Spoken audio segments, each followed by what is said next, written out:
15.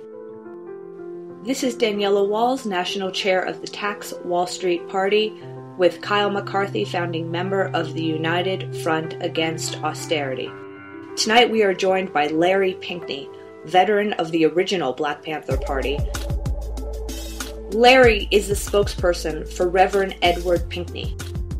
Larry is a former Minister of the Interior of the Republic of New Africa, and like Reverend Edward Pinkney, a former political prisoner himself, and the only American to have successfully self-authored his civil political rights case to the United Nations under the International Covenant on Civil and Political Rights. Welcome, Larry. Well, thank you. I'm delighted. I am absolutely delighted. Thank you. Well, we're of course delighted too, Larry, and we met working together on this case of Free Pinkney, the case of Reverend Edward Pinkney in Benton Harbor, Michigan. The first thing people always ask me is if you two are related. Everybody asks that because we have the same last name and we spell it exactly the same. We're not biologically related. We're certainly related in terms of being brothers in the struggle. You could say that that's how all three of us are related here. That's right. Kyle, you said that you had some information connecting what's happening in Benton Harbor with Ferguson, Missouri, and that information was going to blow our minds. Maybe this is a good way to start it out because I think we can use this to show the economic component behind these issues that people see as racial strife. Anyone who's been following the case of Reverend Pinkney knows that Benton Harbor is the headquarters of the Whirlpool Corporation. One of Whirlpool's biggest suppliers is called the Emerson Electric Company, and they make electric motors, temperature control devices, just a lot of different things like that. Just like Whirlpool, they were one of the pioneers of offshoring. So they were involved in mergers and acquisitions and sending all their production from the United States over to India, Azerbaijan. Well, Emerson Electric is located a literal stone's throw from where Michael Brown was killed in Ferguson, Missouri. I mean, you could throw a baseball from one place to the next. And Ferguson, West Florissant Avenue, this used to be where all of the production was done for the Emerson Electric Company. Back in the mid-90s, they drafted something called Vision 2015. Whoa, so what you're saying is that in the mid-90s they drafted a vision already for 2015? Yep, Vision 2015 was drafted in 1997 for the city of Ferguson, and since then they've had a bunch of different land use studies, zoning analysis. It's a plan to redistrict things away from residential housing and toward things like hospitals and retail use. Just yesterday, the governor of Missouri, Nixon, approved a key component of this, which is a project to widen the sidewalks, basically showing that this is a long-term plan of quote-unquote urban renewal, but what it amounts to is ethnic cleansing. Right. The riots in Ferguson, whether it was planned this way or not, served the purpose of lowering property values so that the city or the state or whatever can come in through eminent domain. These businesses are all burned to the ground. The property values have gone down. They take that away, drive the people out of town, turn their homes into a hospital or whatever it is, then reconnect Ferguson back into, like a commuter suburb of St. Louis. It's a very similar thing to what is happening in Benton Harbor, where this process of ethnic cleansing is not happening overnight, but it is happening with state and federal money. It's happening through the aegis of this thing called public-private partnerships, to use federal and local taxpayer money to get the residents to almost pay for their own removal. After that's done, they drive them out, they buy everything up on the cheap. Voila, you've got another white suburb, or in the case of Benton Harbor, I think they're basically just trying to absorb that into St. Joseph and turn it into, a tourist destination. That's amazing. Well, it's not really amazing, but it's startling, frankly, how you have put this together, because the connection that you've made between Ferguson and what is happening with Reverend Edward Pinkney and the entire community in the township or city of Benton Harbor, Michigan. Wow. Yes. This is important. Frankly, Kyle, I would love for you to restate that in very simple, plain terms. I mean, I definitely get it. What, in essence, as I understand it, that you've said is this public-private partnership is really a veil for nothing more than ethnic cleansing. Of course, they don't use that term, but that's the reality. This is very powerful. And I think you hit on the key aspect of it, which is the public-private partnership is more controversial in Europe than it is here. It's very big in Chicago. I actually did some work for a company that specializes in development finance and development agreements around this kind of stuff. The main one is called tax increment financing, where they basically, a developer group comes in and they say, okay, we're going to partner with the city of Chicago or West Florissant Initiative. We're going to go in 50-50 in terms of who's financing this project. We need the state grants to do this, but then it's going to be turned into incremental taxation. We get paid upfront for the project, we the developers. The taxpayers are going to pay this off over the next 20 years through future tax earnings because we're projecting that we're going to bring in these new businesses. And basically, if the project goes bad, then the developer goes bankrupt because everybody already got paid, and now the taxpayers are stuck with the bill. Right. What are the public-private partnerships in Benton Harbor? This whole Cornerstone Initiative, or Cornerstone Alliance, to build the Harbor Shores project, which is the golf course, to build even the Whirlpool corporate headquarters, was done with state and federal grants. How do they consider that private golf course that they built on public land to be public? It's public in the sense that they say, it's going to raise all this tax revenue, it's going to bring in jobs, blah, blah, blah. So the public takes the risk in the sense that it's financed through future taxation that doesn't exist yet. That's what Reverend Pinkney was protesting, though the PGA not paying any taxes in that area and not hiring local labor to build the golf course. Somebody has to pay to turn parking lots and the park and all this stuff into a PGA golf course, so that the money is fronted by state grants, or it's fronted by borrowing from this front group, which is the Cornerstone Alliance. Basically, their note is justified by the fact that we're going to have future taxes paying off this original debt. Future taxes from the poor black unemployed residents of Benton Harbor. While Whirlpool, a multinational corporation with $16 billion in profit annually, pays no taxes in the area where they're headquartered, they're relying on people living below the poverty line to pick up this tab. It's just basically a con game. It's a Ponzi scheme. Right.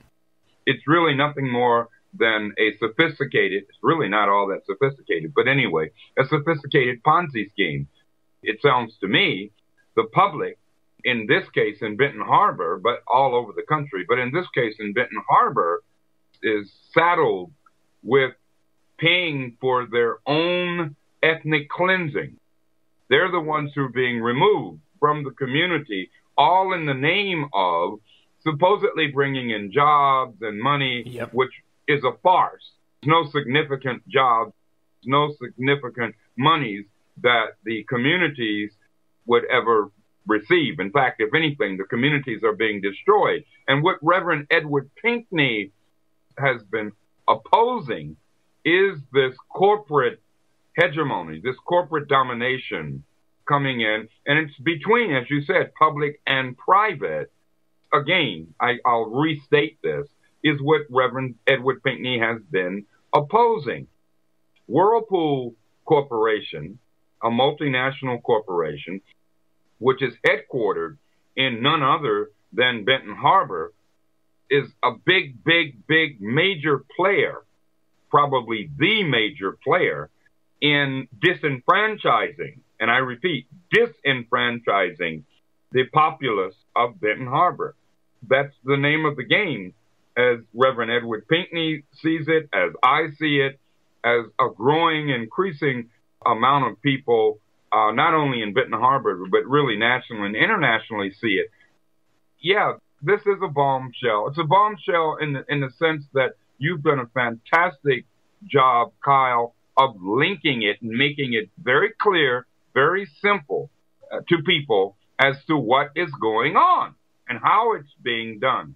I think we'd like to hear from you as a person with a lot more experience and who can trace this back to earlier roots. It seems like the black community in general, or black neighborhoods, get used as a pawn in this game historically, where in Benton Harbor or in Ferguson, people came up for the jobs with Whirlpool or with Emerson Electric, and then once the community is prosperous enough, once there's a labor union, once people are gaining a foothold, then basically the whole thing gets kicked down the curb and the jobs get sent to Mexico or whatever it is. Can you give us some perspective just going back to the 60s and the 70s, and what was your experience in the Black Panther Party?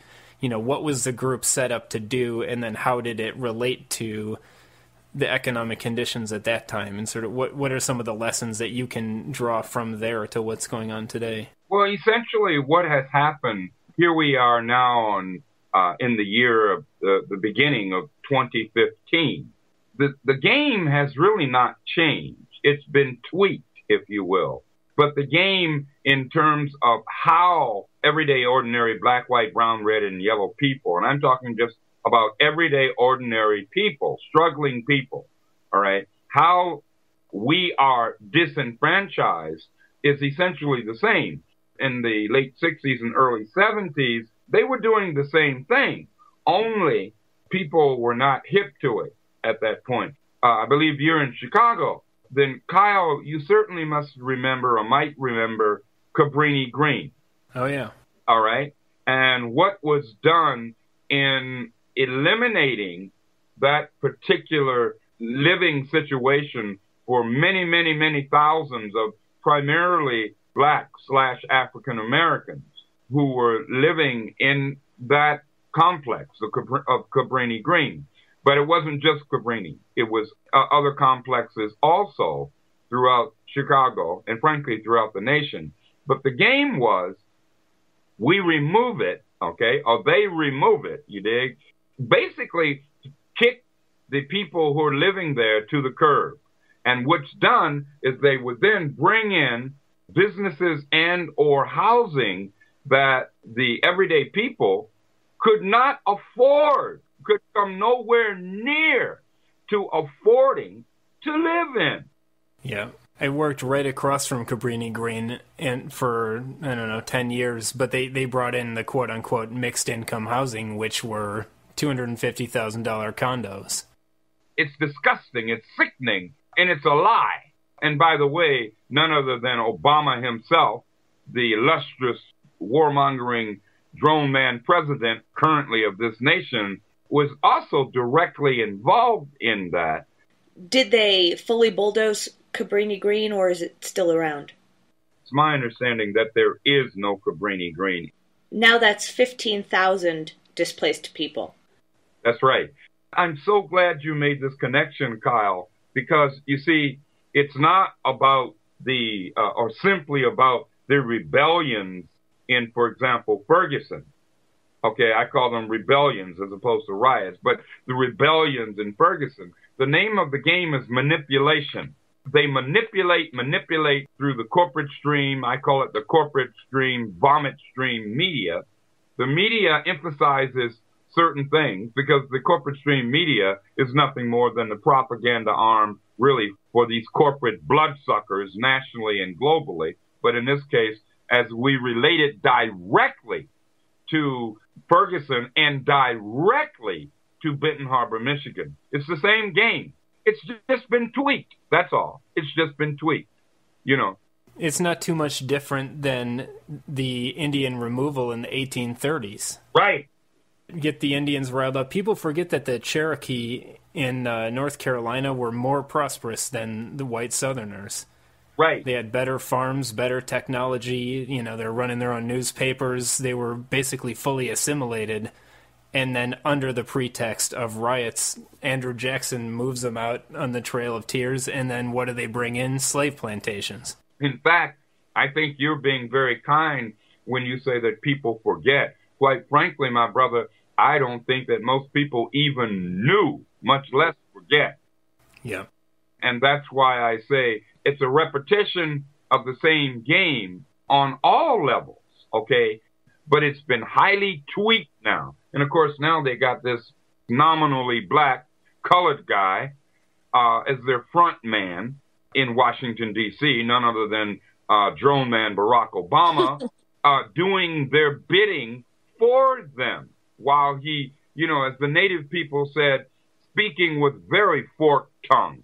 Very forked tongue. I'm so glad you brought in the thing about the indigenous native people, because too often this has been left out. And whether it's poor white folks, whether it's indigenous natives, whether it's African Americans, black people, we are all under serious assault, attack by these corporate monsters who are working hand in hand with a government that is corporate controlled. We don't have a people's government. We have a corporate controlled government. Where do people in Ferguson or Benton Harbor or Detroit or Flint or Cabrini Green go, especially when their property values are so low? Where do displaced people for the most part end up? In most cases, there's not a place to go. In Benton Harbor, couldn't a company like Whirlpool, who takes in $16 billion in profits annually, come up with a better plan? If they don't bring back the jobs, then at minimum, could they buy them out at high prices? That's not ideal because this is a community, obviously. But are these corporations just so evil or just uncreative that they can't come up with some plan? Well, the plan, crystal clear, is to take total control. Let's be specific about Benton Harbor and why they despise Reverend Edward Pinkney so much. Yes. Reverend Edward Pinkney was exposing the connection between Whirlpool Corporation and how Whirlpool Corporation in Benton Harbor, in de facto terms, actual terms, really controls economically, politically, and socially. And what do I mean by that? I mean, it controls the court system. It controls it, all right? It controls the judges. It controls the police. It controls all the civil, if you will, aspects of the community, all right? But Whirlpool, because it's like other blood-sucking corporations, is avaricious. It's greedy. It's avaricious. It can never, ever be satisfied. So they want it all, as do other corporations. So where do these people go? I'll tell you where they go. They go to the penitentiary, or they become homeless. Do you think Whirlpool gives a damn where they go? Of course you know they don't. These corporations don't give a damn. And they don't give a damn about the color either. Be you black, be you red as an indigenous native person, be you a poor white, it doesn't matter to them because they're bloodsuckers. They are vampiric. I call them euphemistically vampires, economic bloodsuckers. And that's why it was so important for Whirlpool and its lackeys in the judicial system of Benton Harbor to do their utmost to take down Reverend Edward Pinkney. It's important to remember that Whirlpool doesn't need local labor. Well, remember the story on the last radio show we did with Reverend Pinkney where he said there was so much work in Benton Harbor at one time that a person could walk out of a job at 9 a.m. and find another job by 11 a.m., walk out of that job by 1, and be hired again by 4 p.m., all at a good union wage. And that's not cushy. That's what a proper American standard of living is. There's more work than labor. And right now, if you're Whirlpool or if you're Emerson Electric, you don't need local labor because all of that is being done overseas. Whirlpool, there's no advantage to Whirlpool or related and allied corporations to having any of those people living there other than get them to pay for the water treatment plant, get them to pay for the Harbor Shores project. Basically, we're going to suck anything you have out of you, and then we're going to drive you out, and you can go wherever you go. You can go to hell. That's what they're really saying to the people, is you can go to hell. And the corporate stream, vomit stream media says, oh, they're going to bring in jobs. They're not bringing in jobs. They're taking out jobs. They're taking away jobs. Mm-hmm. Let's be real about this. Not to mention the fact that in Benton Harbor, I remember back in August of 2010, I was in Benton Harbor with Reverend Pinkney. We were opposing and still oppose Whirlpool Corporation and their lackeys, and I mean L-A-C-K-E-Y, their lackeys in the judicial system and their political lackeys, such as this Sambo. I'm going to say it like it is, all right? This Sambo sellout mayor, James Hightower, who is biologically, I emphasize, biologically black, okay? So they control. The name of the game is really very simple. Take, lie, and make sure they control everything. I'm glad you brought up prison system, which in Michigan is notoriously for-profit.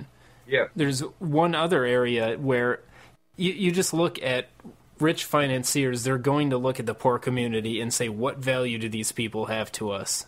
And if we don't need their labor, then you can either get taxpayer money by sending them to jail. Right. Or Hightower is a PR executive for Lakeland Hospital in St. Joseph. And the other, in this Ferguson, the West Florissant redevelopment plan, they make a lot of mention of hospitals. The guy that ran Emerson Electric for like 27 years then went on to start a healthcare private equity firm. Only quote-unquote healthy area of the economy is healthcare, because there's a lot of sick people out there and they need to get treatment somehow. So if we can't send you to prison, we can make you sick and send you to the dialysis clinic. We can send you to the hospital, and we're going to get that taxpayer money through Medicaid, I mean. Another great connection that you've just made, my brother. Another great connection that you've just made, Kyle. So-called healthcare is not about healthcare. We have to understand it is an industry. It is not a service. It has become an industry, a corporate industry. They don't give one rat's petunia about the health of everyday, ordinary, struggling people. As a matter of fact, the more unhealthy that they can make us, the better they feel. Why? Because they can suck, I call it blood sucking. They can suck every bit, every penny, every dollar out of poor people. So when people say healthcare in this country, I outright laugh, because it is an industry. It's like me making you sick and then saying, well, okay, I never admit that I made you sick, but then I turn around and say, well, you need this, this, and this. That's what they do across the board. And it's simple. It is not complicated. It is actually quite simple. Think about how much money it costs to keep Reverend Pinkney in prison per year. What if they gave that $45,000 a year back into the community, reinvested it? Heaven forbid. Heaven forbid. Because that would be the right thing to do. You know, Benito Mussolini, the former fascist dictator of Italy back in World War II, Benito Mussolini put it this way. Fascism, simply stated, is the combination of corporations and government. This is fascism. People think about fascism only in terms of goose stepping, or only in terms of people marching down the street all dressed in whatever they're dressed in with swastikas. But no. We are in the 21st century, and fascism has taken on a different pale. What we have is a corporatocracy, which I call 21st century fascism. And this is what Reverend Edward Pinkney has been fighting against in Benton Harbor, Michigan. If you look at the absurdity of them turning off the water in Detroit, another city in Michigan. And if you look at the privatization all across the country, and Daniela, you mentioned the gentrification. Gentrification is nothing more than a fancy term for ethnic cleansing. Let's be honest. That's all it is. Mm-hmm. We would love to hear more about your life experience, and especially as a political activist. Daniela was telling me a lot of interesting things you had talked about regarding COINTELPRO and how that operates. I think we're just really interested to hear from your experience how you go about forming a political organization to fight back against these problems, and then what are the pitfalls that you encounter when you try to do that. Thank you for this opportunity. COINTELPRO, COINTELPRO, simply means counterintelligence program. For the audience, COINTELPRO was set up nationwide by the federal government, both Democrats and Republicans, by the way. Let's be honest, all right? It was set up initially in the 1950s. It was tweaked in the 1960s and 70s, and it continues today in such things as Provision 1021 of the NDAA, the so-called National Defense Authorization Act, but it also continues in the Patriot Act. It also continues, I can go on and on and on. And of course, the Obamatron drone man has actually exacerbated it, both internally and externally. Now, I am a veteran of the original Black Panther Party. By the way, folks, don't be confused. I said the original Black Panther Party, not the so-called new Black Panther Party. Please do not be confused. Worlds apart. No comparison. Would you guess that that is some kind of a counterinsurgency to discredit the original Black Panther Party? Yeah, of course I would. The proof of the pudding is in the taste. Where are their national programs to bring people together? Where are their national medical programs? We had free clinic programs for everybody, by the way. Didn't have to be black, all right? National free clinic programs, free healthcare programs, shoe programs, clothes programs, breakfast for children programs. These are just some of the many programs that the Black Panther Party, the original and real Black Panther Party, engaged in, which is why we were considered such a threat by the federal government, be it Democrat or Republican, all right? Nothing has really changed. They want to destroy the legacy of the party, but they will never be successful at that. So then along come these so-called new Black Panthers. Well, excuse me? What are you doing to serve the people? As we said back in the day, in the late 60s, early 70s, serve the people body and soul. Body and soul. That means there's nothing romantic. It's nothing romantic about this. This is drudgery. It's hard struggle. It's hard living. Either we're about it or we're not.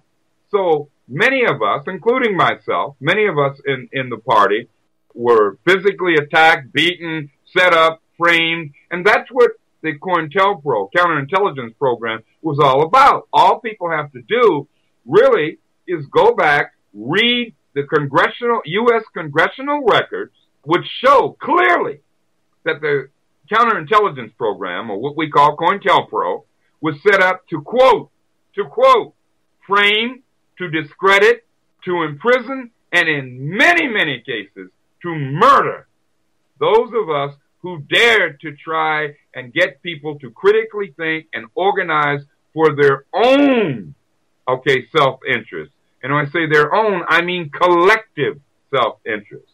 All right? Just read the records in the U.S. Congress. I believe it was Frank Church, the Church Committee records of the United States Congress. Nothing has changed. It's only been tweaked, just like what the corporations are doing today. Aren't we experiencing a version of COINTELPRO by taking out one of our leaders, like Reverend Pinkney? It slows down the movement to provide for the people. Of course. I think that what this is about is to try and neutralize. That's another word they use. There's a book called Saying No to Power. The introduction was written by the late, great Howard Zinn. The book itself was written by William Mandel. Okay, it's called Saying No to Power. Look at pages 500 to 504, which happens to be a part of the book where I'm actually written about. You will see the government then and the government today, the corporate-controlled government, okay, was all about doing what? Neutralizing people like Reverend Edward Pinkney. In that case, it was me. That we're going to neutralize this, I won't use the word on air, this so-and-so, okay, because he has the ability to organize and unify black, white, brown, red, and yellow people. Ooh, against us and for themselves. It's like, we can't have that. That's where I call them Negroidians, like Obama come in, okay, and James Hightower come in, because they are nothing more than Sambos. And if anybody wants to understand what I mean when I use the word Sambo, I mean traitor to humanity, all right? And that is what both Obama and, in this case, as far as Benton Harbor is concerned, this James Hightower is. He's a traitor to humanity, not just to black people, to all people. We have to understand that that is something that we have to stop. Not only stop it, but reverse it. I'm sorry. I guess and you can see the way they use their propaganda going up to all the way up to the Heritage Foundation hit pieces they've been writing about Reverend Pinkney, and how they use mind games and manipulation and deceit to create confusion and make Edward Pinkney into the enemy instead of the freedom fighter he is for the people. They're trying to trick us. We call it going for the ghost. In other words, as Brother Malcolm X said, to bamboozle the people. You dig? One of the things I loved about Brother Malcolm, and I had the honor to actually meet and have spent some time with Malcolm before they killed him. Malcolm grew from being what we called a cultural black nationalist to an internationalist, where he said, wait a minute, all the people need to come together. You dig? All the people of all colors. And then, Lord have mercy, Malcolm had to be killed because he really wanted to unite the people, all right? He never forgot his roots, where he came from. And this is what we need to understand. But, of course, how many people today even know that? How many people today even know about the speech that Dr. King gave on April 4th, 1967 in Harlem? Beyond Vietnam speech. I would urge everyone, read that speech, where Dr. King pointed out, literally, April 4th, 1967. When was Dr. King killed? When was he assassinated by our own government? He was assassinated on April 4th, 1968, year to the day of his having delivered that speech. And Beyond Vietnam was where he came out in that speech and made it clear that the greatest purveyor of violence in the world then and now is our own government. I would urge everyone to understand that. They tweaked it now. So what they said was, we'll go get ourselves a colored guy. We'll put him up there, put blackface on empire. And meanwhile, they're screwing all of us. Black, white, brown, red, and yellow. All of us. Both internally and externally. And Reverend Edward Pinkney, was a thorn in their side. But you know what? He's going to be an even bigger thorn, as all of us are going to become. I'm excited about the fact that there's a growing awareness amongst everyday struggling people. A growing awareness. Look, if we don't use it, we're going to lose it. And what do I mean by that? All power to the people is one of the slogans that the original Black Panther Party said. We say all power to black people, all power to white people, all power to brown people, all power. We said all power to the people. Everyday, ordinary, struggling people. I am heartened to some extent today, in the year beginning of 2015, where more and more people are waking up to what the real deal is, both nationally and globally throughout Mother Earth. Globally and internationally is extremely important. The case of Reverend Edward Pinkney has everything in the American Chamber of Horrors. And I make a plea to Russia, especially if they're giving you a hard time over Navalny, the answer is Pinkney. Navalny is the leading Russian dissident. The US and British are now launching a new attack on Putin that he repressed Navalny. The US and Britain are now saying, look at what these thugs in the Kremlin have done to Navalny. The slogan is, anytime the US says Navalny, Russia should say Pinkney. Hell yeah. But I think you had brought up Martin Luther King, and I think we've lost our historical compass. We especially lost the idea of service to a political program. Hell yeah. Hell yeah. At the Tax Wall Street Party, we used the Frederick Douglass quote, "Power concedes nothing without a demand." We both used this quote, Larry, separately to each other. The first time that we met, power concedes nothing without a demand. And we believe what we need right now is a program that is a list of economic demands, similar in many ways to FDR's Economic Bill of Rights. And like the Black Panther Party, which has clear economic demands, we are organizing now to be a political power base for the poor and oppressed. You know, the Black Panther Party, and we were decimated. I mean, we were decimated by the government. Many, for example, Kyle, you're in Chicago, right? What I'm saying is, Chicago, to this day, there are many people who remember Fred Hampton and Mark Clark. Fred Hampton and Mark Clark were brutally murdered in their sleep by the Chicago police working with the federal government. Why? Why? Because they were pulling people together. See, they like it. The government and the corporate government, they love it when people don't have a program, as you mentioned, Daniela. The Black Panther Party had a 10-point political program. You didn't have to be a rocket scientist to figure out what the program was about. It was a 10-point program that dealt with the economic, political, and social aspects of poor people, beginning in the black community, because obviously that's where we began. That's why the party spread so rapidly. We didn't know that we were going to spread that rapidly, my God. But people resonated with, oh, this is really, I get it. I get it. So programs, political programs, real programs are extremely, extremely important.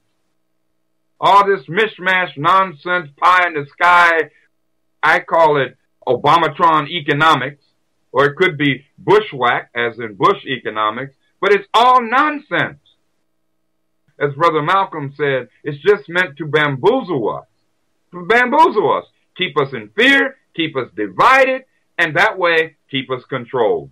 We don't need their complicated economic quote-unquote solutions. We need a common-sense economic platform that everybody can understand and everybody can get behind. And that's when we become dangerous, when we all unite behind a common-sense economic political platform. Hell yes. Go ahead, sis. From within the Black Panther organization, I've read or talked with Daniela about this a little bit. There seem to be different layers of COINTELPRO, where maybe, you know, there's the mass media layer, but within an organization, there's a layer of trying to confuse people and use them against each other. There's a layer of trying to compromise people. You know, it kind of goes up the ladder before you get to outright assassinations. What are some of the challenges in running a group that grows that quickly in that time or even now? How does the FBI or the powers that be get people to fight against each other, to try to tear the thing down, and to try to divide you from the community that you're trying to organize? Well, in addition to the corporate stream, vomit stream media putting out lies, nothing but lies about whatever you're trying to do, in addition to that, there is what we refer to as agent provocateurs. They will actually, and that's what they did with the Black Panther Party. They would send what I call Negroidians. Oh, I want to join. I'm for the people, right? But their job, really, they were pigs. They were state police. I'm not talking about troopers, y'all. I'm talking about they were working for the national state. They were not working for the people, because those are two separate entities. They are the antithesis, if you will, of each other. Now, what they did was they infested as much as they could the original Black Panther Party with as many agent provocateurs as they could. Some we knew about, some we didn't. There's a book called The Glass House Tapes by Louis Tackwood. Came out back in I believe it was the early 70s, 72, 73. Anybody who gets that book, The Glass House Tapes, and reads the whole book will see, and it wasn't just with the Black Panther Party, by the way. They did the same thing with the Young Lords, the Puerto Ricans. They did the same thing with SDS, Students for Democratic Society, which was primarily white. They did the same thing with the American Indian movement. Okay, we have political prisoners such as Leonard Peltier today who have been set up and framed and have been in prison for decades. We also have many, many, many Panthers, all right, who are still in prison and who have been in prison for decades after having been set up, framed, quote unquote, neutralized by this government, which is anything but a government for, of, and by the people. Anything but that. Shocked to find how many political prisoners we still have, and we have right now sitting in jail after 30 years because of COINTELPRO, white right. and black That's and right. Indian. I mean, there are people for nonviolent offenses that are in prison 30 years now. Whether it's nonviolent or violent, the fact is that they didn't commit it. They right. did not commit the offense. Right. Okay? So the name of the game is to charge you with the most heinous, despicable, hair-raising offense that they can. For example, Brother Pratt, P-R-A-T-T, we call him Jijaga, who was a Southern California Panther. They set him up on murder charges, said he killed this white couple. And they knew they were setting him up, all right? Turns out, Brother Man wasn't within 500 miles of where the incident took place. So who killed those people? The government agents who were setting them up, agent provocateurs. We call him Geronimo Jijaga Pratt, all right? Geronimo just passed away a couple of years or so ago. His case was not unique. It was not unique. This is the norm. And under Barack Obama, it's even more so this way. Now, I want to say this, but we need to understand that don't become paranoid, all right? Do not become paranoid. Just understand what we're dealing with. We're dealing with people who have no conscience. I don't know if I want to call them people. We're dealing with creatures who have no conscience, who have no morals. They are amoral. They're not immoral. They're amoral. They're worse than immoral. And they lie through their teeth. Why, they couldn't breathe if they couldn't lie. So we just need to understand that. Once we understand that, we know they're going to do what they're going to do, but we're going to do what we're going to do. And as Reverend Edward Pinkney said, it's a lot more of us than it is of them. And once we start uniting, there is a woman named Margaret Mead, the late Margaret Mead. She said, never doubt that a small group of thoughtful people can make a difference. In fact, as she said, it's the only thing that ever has. Mm-hmm. Okay? That was Margaret Mead. And, and about that, Sister was absolutely correct. Absolutely correct. It worries me that the NSA story going mainstream in the last couple of years makes people so paranoid they get paralyzed into inaction. I'm gonna go back and I'm gonna quote Brother Malcolm. All right, mm-hmm. Brother Malcolm X say, "Sad people don't make change. Mad people do." All right, It's time for us to get mad and get organized and get unified. The time for sadness is over. The time for anger has arrived. And I don't mean uncontrolled, undisciplined anger. Remember that old movie that came out where the guy hung out the window and said, "I'm not going to take it anymore." I'm trying to remember. Network. I'm not going to take it anymore. It's time for the people, black, white, brown, red, yellow people, to say, "I'm not going to take it anymore. I've had it." And we're going to find a way creatively to pool our powers, to bring that together. And will we have differences? Of course we're going to have differences. We better have differences, because if we don't have differences, somebody's lying. But, as Brother Malcolm said, have our differences in the closet, euphemistically speaking or metaphorically speaking, in the closet. But when we come out as a united front. This is the power, as we said in the original Black Panther Party, this is what we meant when we said all power to the people. After people get mad, sometimes they don't know the next step to take. And I would suggest at this time a good place to start is in the struggle for free Pinkney, to join us in the struggle for free Pinkney. Because what's happening here is coming to your state and eventually coming to you. You're absolutely right, sister. You're absolutely right.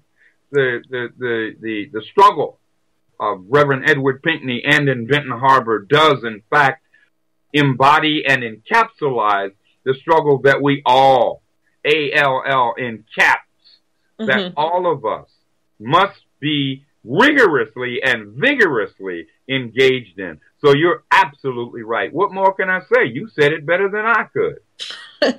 Well, people are mad, but the first thing I hear is, I'm so mad, but I don't know what to do. Well, come over to Free Pinkney, go to the Banco website, go to freepinkney.wordpress.com, and we've outlined, we said there's a link there that says how I can help. Right. And we have to remember that his sentence isn't final. And I worry that some people might have gone into a period of mourning on December 15th. There's going to be a final sentencing on January 15th, and I want people to remember that this is the time to pick up action.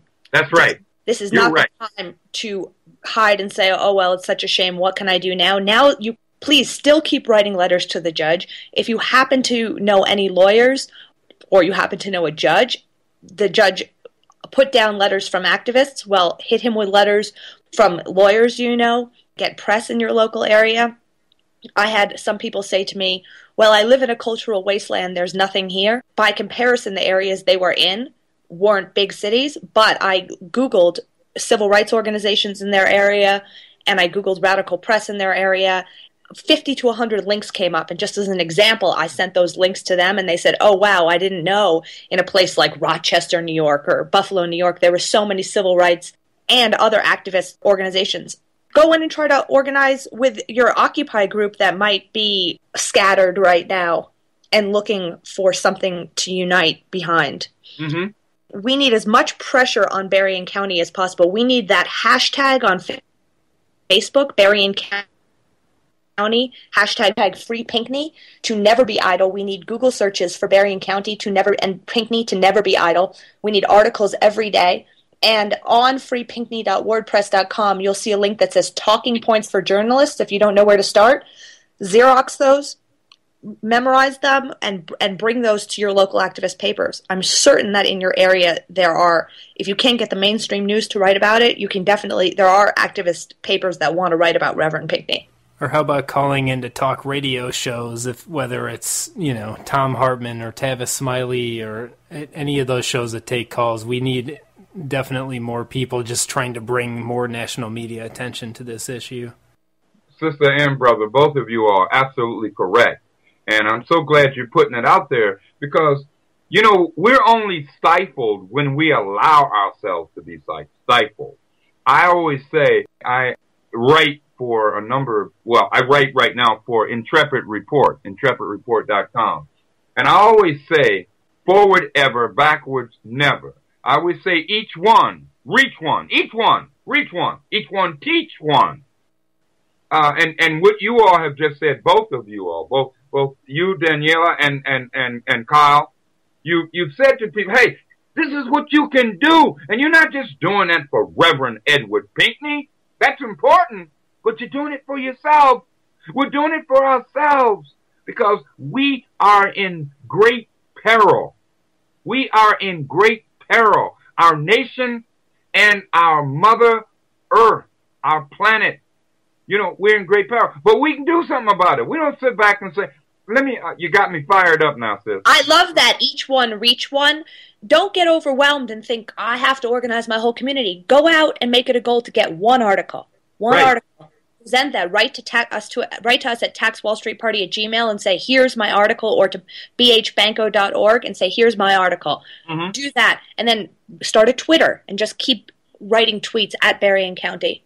Because if they believe, I'm sorry to interrupt you, Larry, but if they believe that Reverend Pinkney is more of a problem in prison than out, that's going to be a big factor on January 15th. Well, you know what? He is more of a problem right. in prison than out. And I'm smiling. But they were hoping it was going to go away, though, Larry. But it's not. You dig? It's not going to go away. It's going to get bigger and bigger and bigger. We the people. Sometimes go back and read the preamble to the Declaration of Independence. I don't know how many of us in this nation have even read. Read the preamble. If you don't want to read the whole declaration, fine. Read the preamble and see what it says that we need to do when our so-called representatives do not represent us. What do we need to do? It's very simple. Plain, simple, logical language. I just want to say this too, sister, and my brother Kyle. I want to say this, that the final sentence is the sentence of the people. All right? The final sentence will be passed when the people, when a critical mass, I didn't say the masses, I said a critical mass of people say, we've had it, no more, and we are passing sentence on those bloodsuckers who have been emaciating us for decades and decades and decades. That's the final sentence. I am absolutely certain that Reverend Edward Pinkney, as well as other political prisoners, but in this case, we're talking about Reverend Edward Pinkney, who has fought for decades in Benton Harbor and in Detroit. And, you know, Reverend Edward Pinkney originally came from Chicago, as I understand. But my point is, he's been fighting a long time. It's a long struggle. You know, I've been fighting in the struggle for over 45 years. And the struggle goes on. A luto continua. It goes on. As we say in Swahili, la cima tushende mbele shaka, which simply means that the struggle goes on and we shall conquer without a doubt. We shall conquer what? We shall conquer ignorance. We shall conquer division. We shall conquer these things and bring about, incrementally, we are going to bring about what we said in the original Black Panther Party, all power to the people. You know, if we don't use it, if we do not use it, then sister, brother, we're going to lose it. So we're going to use it. As Kyle said in the last episode, history is a long, bloody struggle to enshrine human rights. And he's right. If people are looking for a motivation, I mean, I'm motivated by thinking about what kind of world are my kids going to be living in 10 or 20 years. I think you also have to look backwards and say, what did the members of the Black Panther Party do for you? What did people like Malcolm X do for you? What is Reverend Pinkney doing for you right now? You know, you owe, as a member of this society, to give back your energy and your time and whatever talents you have to try to contribute your part in this struggle. You can't be a spectator when other people are dying and rotting in jail trying to protect your rights. Right. You know, people always talk, no disrespect to the military, but talking about how the military is protecting our freedoms. You know, they're protecting the interests of ExxonMobil and Halliburton and contractors. But look at the people who are trying to protect your freedoms, and what are you doing to give back to them? Right. And that is no insult to the military, because let me tell you, people like Cindy Sheehan, whose son Casey died in Iraq in 2004, you dig? Cindy woke up. Sister woke up. She said, wait a damn minute here. Whoa! Why did my son die? What was he fighting for? Whose interest was he actually protecting? It wasn't the interest of the people. He was trying to do the right thing. Mm-hmm. But we get bamboozled, like Brother Malcolm said. We get bamboozled. I would urge people, I want to refer to Martin Luther King's speech, Beyond Vietnam. I cannot be silent. Beyond Vietnam. Read that speech, and Lord knows, you're going to think that Martin is talking to you today. The only difference is that instead of it being Vietnam, it's Afghanistan, Pakistan, Iraq. I mean, it's an endless list. Bahrain. Syria, Ukraine. I mean, exactly. I'm so glad you mentioned Ukraine, too. Absolutely. It's an endless list. So I urge people, just all you gotta do is just take out Vietnam and put all those other countries in.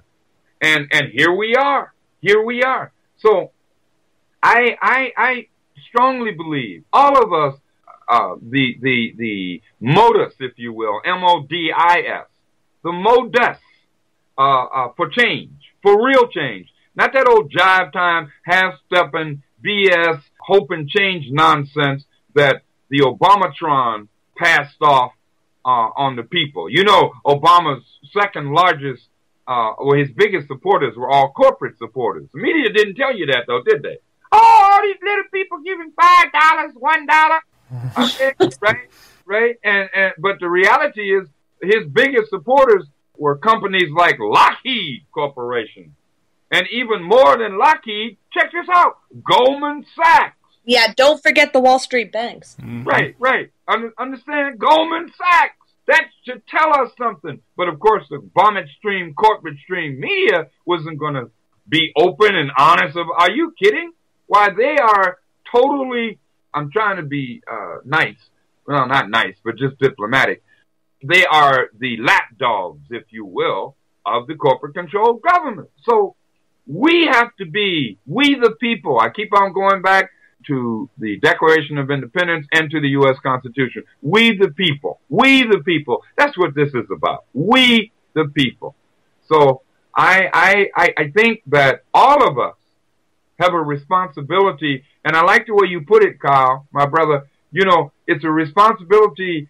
We have a responsibility, you dig? We cannot allow others to suffer on our behalf without doing our part as well. We all have different parts to play. Old people, young people, middle-aged people, whatever. We all have our parts to play. But we got to do it.